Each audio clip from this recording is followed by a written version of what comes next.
In front of me is OnePlus 13R, and today I would like to show you how you can set up screen lock. Begin by launching Settings and scrolling to hit Security and Privacy. Now scroll again to hit Device Unlock and tap on Screen Lock. Following that, tap on one of those login methods. Hit Continue after 5 seconds.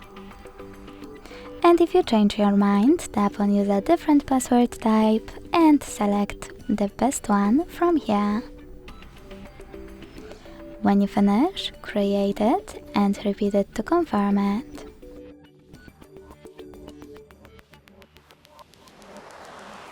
Then hit Done. Decide if you wish to enable fingerprint unlock as well by hitting Enable in the pop-up or select Cancel.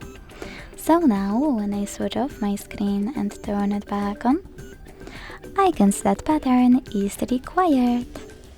Thanks so much for watching. If you enjoyed this video, leave a like, comment and subscribe. Bye!